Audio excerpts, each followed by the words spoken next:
안녕하세요. 버니티비 운영자 NC스입니다. 오랜만에 여러분들 뵙게 되는데요.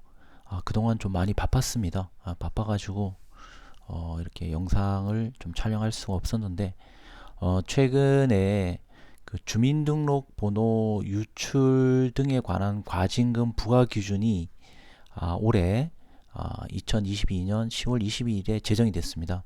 그래서 주민등록번호는 굉장히 중요하잖아요. 그죠? 그러다 보니까 우리가 이 과징금 부과 기준에 어떤 부분들이 있는지 좀 살펴볼 필요성이 있어서 이렇게 영상을 어, 만들게 됐습니다. 그래서 혹시나 이게 관심 있으신 분들은 이런 사항들을 한번 체크해 보시는 것도 좋겠다라는 생각이 듭니다. 주민등록번호 유출은 기본적으로 기존에 가지고 있던 개인정보보호법에 의하면 5억 원 이하의 과징금이 부과된다고 이렇게 되어 있죠. 그래서 이제 그런 과징금 부과에 따른 세부적인 고시 기준을 이렇게 만든 것으로 보여집니다. 그래서 요거는 근거는 개인정보보호위원회 고시 2022 제 2022-4호로 되어 있고 요거에 따른 그 내용은 제일 밑에 보면 이 고시는 2022년 10월 20일부터 시행이 된다라고 이렇게 명시하고 있습니다. 그래서 지금이 12월 달이니까 이미 시행이 됐죠, 이 고시가. 근데 아무도 누가 얘기하는 사람이 없습니다. 그죠? 예, 그래서 요 고시를 좀 살펴볼 필요가 있고요. 그 다음에 요거의 경과 규정은 8월 5일, 2020년 8월 5일 이후에 발생한 위반 행위에 대해서 이 고시를 적용한다 이렇게 됐습니다. 그래서 이 고시는 시행은 2022년 10월 20일부터 시행을 하고요.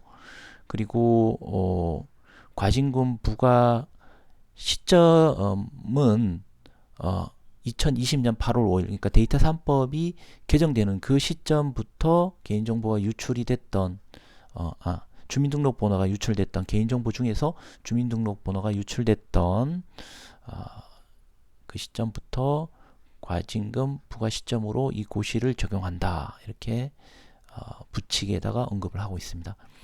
간단하게 하나씩 좀 살펴보도록 하겠습니다. 예, 이 고시는 개인정보보호법 34조 2 같은 법 시행령 40조 2 과징금 부과에 따른 세부 기준을 정함을 목적으로 한다 이렇게 돼 있고요. 위반 행위와 1차 조정, 2차 조정, 그 다음에 부과 과징금 결정, 과징금 부과 금액 이렇게 해서 정의로 이렇게 언급을 해놨습니다. 그래서 이거 한번 읽어보시면 될 것 같고요. 과징금 산정 절차 및 기준으로 이렇게 또 언급을 해놨습니다. 그래서 과징금은 법 34조 제 34조의 2 제2항 각 호에 따라서 영향을 미치는 사항을 종합적으로 고려하여 제4조에 따른 산정 기준에 따라서 1차 조정, 2차 조정 거기에 따라 부과 과징금을 결정을 순차적으로 이제 한다고 이렇게 했고요. 다만 항상 우리 법률은 이 뒤에 여기가 중요하죠. 다만 뭐 어떻게 예외 상황을 한다. 뭐 한다. 뭐 다만 요거를 우리가 후단에 있는 이 법률 조문을 우리가 조금 한번 잘 들여다볼 필요가 있겠습니다. 그래서 법 제 34조 이 제 1항에서 정한 과징금 금액의 상한선을 넘을 수 없다 이렇게 되어 있습니다. 그 다음에 산정 기준에 좀 살펴보도록 하겠습니다. 매우 중대한 행위를 했을 때 3억 5천만 원. 그럼 이 매우 중대한 행위라는 것은 뭐냐? 고의 또는 중과실로 인해서 고의 또는 중과실입니다. 과실이 아니고 중과실입니다. 이것은 우리가 그 개인정보보호법 제39조 손해배상에 보면 고의, 중과실, 고의, 과실 이렇게 나누지죠. 그렇듯이 여기서 고의, 중과실로 되어 있기 때문에 10만 건 이상의 주민등록번호가 분실 또는 유출, 변조 또는 훼손 이거를 이제 분실 등이라고 하는 경우에 3억 5천만 원 상한선이 되겠죠. 중대한 위반 행위 2억 3천만 원 여기도 똑같이 하는데 고의 또는 중과실로 인하여 10만 건 미만, 여기는 10만 건 이상이고요. 10만 건 미만 이렇게 해서 이건 2억 3천만 원. 일반적인 행위로 주민등록번호가 유출됐을 때 과징금은 1억. 여기선 경과실로 인해서 10만 건 미만의 주민등록번호가 분실 등이 된 경우를 말한다. 이렇게 정의를 하고 있습니다. 그래서 좀 참고하시면 좋겠고요. 그 다음에 이제 여기서 1차 조정이 들어갑니다. 그래서 조정 금액은 산정 기준액에 따라서 1차 조정 비율을 곱한 금액으로 세부 평가에 따른다. 이렇게 되어 있습니다. 그래서 이제 세부 평가를 이렇게 해서 뭐 백분율로 이렇게 조정이 나와 있고요. 그럼 세부 평가 기준은 뭐냐면 이렇게 되어 있습니다. 이렇게. 그래서 두 가지 팩트가 있는데, 하나는 안전성 확보 조치 기준에 관련된 부분들이고, 하나는 이제 피해 확산 방지를 위해서 후속 조치를 어떻게 할 거냐, 어떻게 했느냐, 사후 조치에 대한 이런 부분들이 이제 평가 요소로 되어 있습니다. 그리고 점수는 3점, 2점, 1점으로 해서 3점 척도로 이렇게 되어 있고요. 비중은 0.2, 0.2, 0.2, 0.2 이런 식으로 되어 있습니다. 그래서 개인정보에 대한 접근 통제를 모두 안 했을 경우에, 하나만 안 했을 경우에 아예 이 두 개가 해당되지 않았을 경우, 이래서 3점, 2점, 1점으로 되어 있고요. 그래서 액세스 컨트롤, 권한 관리 다 그 안전성 확보 조치 기준 고시에 포함되어 있는 내용들이죠. 두 번째, 암호화에 대해입니다. 암호화에 대해서도 주민등록번호의 송신, 전달, 저장 시, 전송 시와 저장 시에 대한 암호화가 되어 있느냐 안 되어 있느냐, 이런 부분들에 대해서 3점, 2점, 1점. 그다음 보안 프로그램, 이것도 3점, 2점, 1점. 그 다음에 접속 기록, 로그 기록이죠. 접속 기록에 관련되어 있는 부분이기도 합니다. 그래서 개인정보 처리 시스템의 접속 기록 보관 및 위변조 등 방지를 위한 조치를 하지 않고, 주민등록번호를 보관하는 물리적인 보관 장소를 별도로 두지 않았거나 잠금 장치를 하지 않았을 경우에, 이럴 때 또 3점. 그리고 개인정보 처리 시스템의 위변조, 위조 변조 등을 등 방지를 위한 조치를 하지 않았거나, 주민등록번호에 대한 물리적 보관을 별도로 두지 않는 등 물리적 안전 조치가 없는 경우,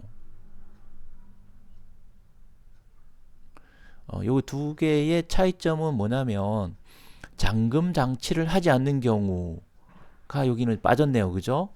그래서 이 두 개를 다 하지 않을 경우에 물리적인 보관 장소 별도 보관, 그 다음에 잠금 장치, 요거 하지 않으면 3점. 그 다음에 물리적인 보관 별도로 두지 않거나, 잠금 장치는 했어요. 그런데 물리적인 보관 장치 하지 않으면 2점. 이렇게 돼 있네요. 그 다음에 피해 확산 및 방지에 관련된 사항입니다. 개인정보가 유출되었음을 알게 된 때로부터 5일 이내에 통지하지 않거나 피해 최소화를 위한 대책 마련, 조치 결과 신고, 뭐 이런 거 안 됐을 때 이렇게는 3점. 그 다음에 여기서 두 가지 이상 안 했을 때 2점, 해당되지 않으면 1점. 그래서 피해 확산 조치에 개인정보 유출되었을 때 빠른 통지 사항과 신고가, 주민등록번호가 유출되었을 때는 또 이렇게 과징금 부과 기준의 세부 평가 항목으로 이렇게 반영이 되고 있습니다. 그 다음에 2차 조정이 또 되어 있습니다. 2차 조정은 1차 조정에 따른 것보다는 다른 평가 기준을 가지고 있습니다. 그래서 내용은 여기서 백분율 조정이 좀 있고요. 여기서는 위반 기간, 위반 횟수, 그 다음에 조사에 얼마만큼 협조를 했느냐 안 했느냐, 협조 안 하는 곳도 있습니다. 그래서 협조 사항도 이렇게 반영이 됐고요. 그다음에 2차 피해가 있느냐 없느냐, 그리고 개인정보 보호를 위한 노력을 했느냐 안 했느냐, 이렇게 돼 있고, 뭐 여기에 따른 또 각각의 세부 평가 기준도 3점 척도로 3점, 2점, 1점 이렇게 돼 있습니다. 그래서 여기에서 좀 우리가 눈여겨봐야 될 것은, 뭐 위반 기간과 횟수, 뭐 이런 것들도 자주 위반하고 자주 위반의 횟수가 많으면 안 되겠죠. 그리고 조사에 협조적으로 해야 되고, 또 2차 피해가 없도록 이렇게 해야 되는 것도 있지만, 이런 것들은 당연한 거죠. 기존에 있었던 건 당연한 겁니다.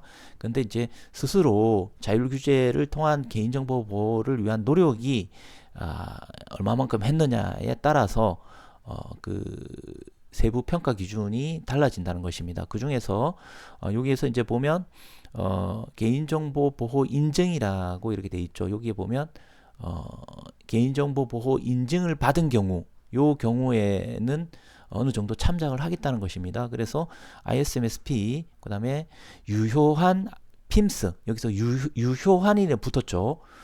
유효한 그 기간이 아직 뭐 남아 있는, 혹은 PIMS에 대해서 무효한 거는 안 된다는 거죠. 그 다음에 ISMS, 그 다음에 국제 인증 ISO 27000인 ISO 27701 BS 10012, 또 민간 자율 개인정보 마크를 받는 경우를 말한다. 이렇게 해서 개인정보 보호 인증에 대한 세부 종류를 이렇게 구분해 놨습니다. 그래서 자율적인 규제가 될 수 있도록, 개인정보 보호가 될 수 있도록 노력을 다하면, 혹시나 주민등록번호가 유출됐을 때 그 과징금 부과 기준의 2차 조정을 하는 것에 있어서 세부 평가 항목에 어느 정도 참작을 하겠다, 뭐 이런 내용이라고 보시면 되겠습니다.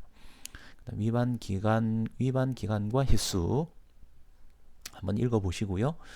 부가 과징금 결정, 위에 부가 과징금 결정에 대한 그 정의가 있었죠. 그래서 이 내용대로 이렇게 좀 한번 읽어보시면 될 것 같고요. 그 다음에 부가 과징금 확정, 과징금 부과액은 보호위원회 심의 의결을 통해서 확정된다. 심의 의결을 합니다. 그리고 과징금 부과 처분에 대해서 보호위원회 심의 의결 및 이의 제기 절차에 대해서는 또 이렇게 관련 규정이 있기 때문에, 혹시나 여기에 따라서 이의가 있으면 절차에 따라서 이의를 제기를 하면 되겠죠. 그 다음에 과징금 납부 기한 연기 및 분할 납부, 과징금이 아무래도 좀 금액이 크다 보니까 과징금 납부 기한의 연기 또는 그 기한의 다음 날로부터 1년을 초과할 수 없도록 이렇게 해서 분할할 수 있도록 이렇게 언급을 해놨습니다. 그 다음에 분할 납부하는 경우에는 각 분할 납부된 기한의 간격이 4개월을 초과할 수 없으며 분할 횟수도 3회를 초과할 수 없다라고 이렇게 또 명시적으로 언급을 해놓고 있습니다. 그래서 이것을 참고하시면 되겠습니다.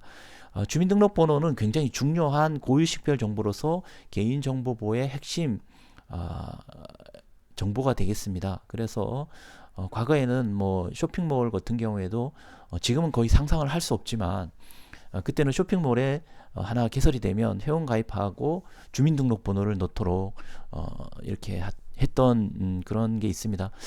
제가 보통 이런 걸 이야기할 때 지금에 있었던 이 법이 이렇게 바뀌어 시대상을 반영해서 바뀌었던 이런 상황을 좀 더 언급해 드리자면, 예를 들어서 과거에 버스에서 흡연을 했다.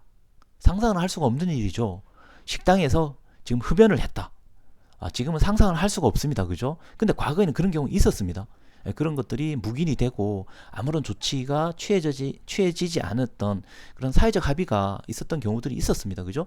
근데 지금 생각해보면 식당에서 담배 피우면 큰일 나죠. 그죠? 지하철, 뭐 버스나 대중교통에서 담배 흡연하면 굉장하죠. 그죠? 마찬가지로 과거에도 초창기 때 주민등록번호를 뭐 쇼핑몰이라든지 이런 회원 가입을 할 때 뭐 쇼핑몰 물건 보내고 사고 파는데 주민등록번호가 왜 필요했겠습니까? 그죠? 그런데도 거기 그냥 이름, 주소, 전화번호, 주민등록번호 이런 거 막 수집했던 그런 경우들이 있었습니다. 그러다 보니까 그 개인정보 보호를 잘 준수하지 않았던 그런 여러 가지 이제 그 정보 보호나 개인정보에 소홀히 했던 이런 곳에 해킹을 당하거나 개인정보 침해로 인해서 정보가 유출되니까 이런 것들이 이제 사고 팔고 이렇게 해서 뭐 여러 가지 해외로 이렇게 반출되고 뭐 이러다 보니까 주민등록번호는 개인정보가 아니라 공개된 정보다, 이런 우스갯소리가 있기 때문에 개인정보보호법이 더 강화가 됐고, 그러면서 개인정보보호법에 주민등록번호 수집 법정주의를 시행함으로 인해서 주민등록번호를 수집할 때는 반드시 그 주민등록번호가 필요한 그런 법적 근거를 가진 경우에만 주민등록번호를 수집할 수 있도록 하고, 그에 따른 만약에 주민등록번호가 유출이 됐다라고 하면 또 5억 원 이하의 과징금이 부과되는 그런 형태로 이제는 강화가 됐습니다. 그러다 보니 이제는 주민등록번호의 보호를 소홀히 했을 경우에는 여러 가지 이런 과징금 부과에서부터 지금 또 2차 개정을 앞두고 있는 전체 매출액의 3% 이내, 그리고 거기에 관련이 없는 부분들은 제외한다라는 이런 개정안을 앞두고 있기 때문에 주민등록번호 유출은 굉장히 소중하게 다루어야 되고, 유출이 되었을 때는 개인정보 처리자나 정보통신 서비스 제공자 등에서는 부담으로 작용되는 그런 법적 컴플라이언스 리스크를 지금 가지고 있습니다. 따라서 이렇게 주민등록번호 유출에 대한 과징금 부과 기준을 어느 정도 이렇게 알고 계신다면, 혹시나 의사결정자라든지 관련 부서, 관련 여러 가지 담당 팀이나 이럴 때 협의할 때 이런 것을 법적 근거를 제시함으로 인해서 조금 더 개인정보 보호를 하는 것에 따른 어떤 명분이나 필요성, 중요성, 정당성을 이렇게 증빙하는데 어떤 증빙 자료로서 중요한 역할을 하지 않을까, 이런 생각에서 이런 유튜브 영상으로 이렇게 말씀을 드렸습니다. 관련되신 분들은 업무에 참고하시고 도움이 되셨으면 좋겠습니다. 그럼 이상 마치도록 하겠습니다. 들어주셔서 감사합니다.